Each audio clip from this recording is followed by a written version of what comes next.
عالم اور مفتی میں کیا فرق ہے؟ محمد زبیر صاحب انڈیا سے پوچھتے ہیں۔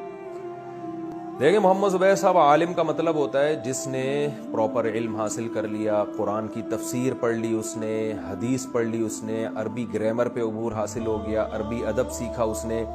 ٹھیک ہے نا، اسلامی قانون کو پڑھا اس نے۔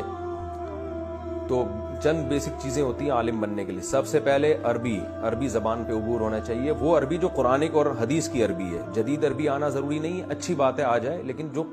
قرآن و سنت والی عربی ہے اس پہ گرامر پہ اور اس پہ عبور ہو، پھر عربی ادب میں عبور ہو، اور پھر تیسرے نمبر پہ جو ہے وہ قرآن کی تفسیر پہ عبور ہو، اس کو مہارت ہو۔ چوتھے نمبر پہ حدیث میں اس کو مہارت ہو۔ پانچویں نمبر پہ فقہا نے جو قرآن و حدیث سے مسائل نکالے ہیں وہ مسائل بھی اس نے پڑھے ہوئے ہوں، فقہ کی کتابیں پڑھی ہوئی ہوں، فقہا کے اختلافات کو جانتا ہو کہ اس مسئلے میں فلاں کا کیا قول ہے اور اس قول کی کیا دلیل ہے۔ یہ تمام چیزیں جب ایک خاص مقدار میں انسان حاصل کر لیتا ہے تو اس کو عالم کہا جاتا ہے۔ مفتی کہتے ہیں کہ صرف پڑھا نہ ہو، بلکہ باقاعدہ لوگوں کو مسائل بتانے کی پریکٹس کر رہا ہو کسی ماہر مفتی کی نگرانی میں۔ اس کی مثال ہے میڈیکل سائنس میں، آپ دیکھیں ڈاکٹر جو ہیں وہ MBBS کر کے ڈاکٹر بن تو جاتے ہیں، لیکن 2 سال ہاؤس جاب کرنی پڑتی ہے، باقاعدہ ماہر ڈاکٹروں کی نگرانی میں ان کو پریکٹس کرنی پڑتی ہے۔ یعنی ایسا ہی نہیں ہے کہ بس یہ دوا کے بارے میں پڑھ لیا کہ یہ دوا اس بیماری کے لیے، یہ دوا اس بیماری کے لیے، یہ دوا یہ کام کرتی ہے، یہ دوا یہ کام کرتی ہے، اتنا کافی نہیں، باقاعدہ پیشنٹ کو عملی طور پر دیکھتے ہیں وہ، اور تجربے کرتے ہیں، اور تجربے اپنے ماہر ڈاکٹروں کی نگرانی میں کرتے ہیں۔ تو اسی طرح عالم جب انسان بن جاتا ہے تو پھر کچھ لوگ تخصص فی افتاء کرتے ہیں، یعنی افتاء میں PhD کہہ لیں آپ اس کو،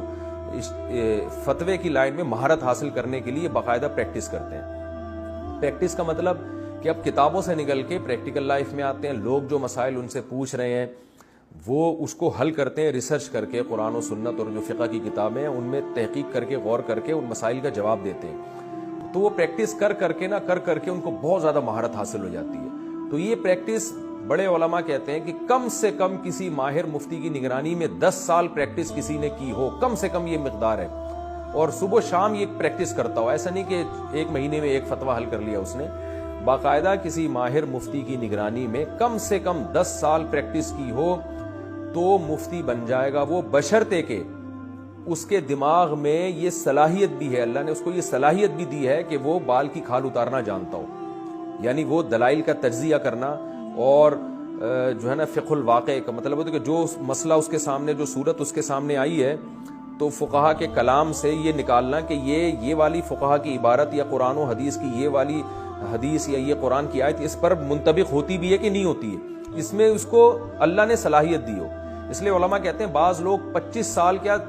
50 سال بھی کسی ماہر مفتی کی نگرانی میں فتوے کا کام کریں پھر بھی وہ مفتی نہیں بنتے۔ اس لیے نہیں بنتے کہ ان کو اللہ نے یہ صلاحیت ہی نہیں دی ہے۔ دیکھیں عدالتوں میں جیسے وکیل ہوتا ہے نا، بال کی کھال اتارتا ہے، دلائل کا تجزیہ کرتا ہے۔ جج کسے کہتے ہیں؟ صرف پڑھ لکھنے سے آدمی جج نہیں بن جاتا، وہ ججمنٹ کرنا جانتا بھی ہو، اس کو اللہ نے کوئی صلاحیت دی ہو،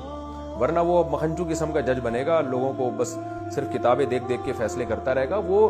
ججمنٹ کی ایک صلاحیت ہونی چاہیے۔ تو اسی طرح مفتی میں خداداد صلاحیت ہوتی ہے کہ وہ 10 سال کم از کم پریکٹس کرنے کے بعد اس کو یہ پتہ چل جاتا ہے کہ جب کسی نے مجھ سے یہ مسئلہ پوچھا ہے تو اس پر قرآن کی آیت، حدیث یا فقہا نے جو مسائل بیان کیے صدیوں پہلے، جس پر پوری امت کا اتفاق ہے، تو وہ مسائل میں سے، وہ جزیہ میں سے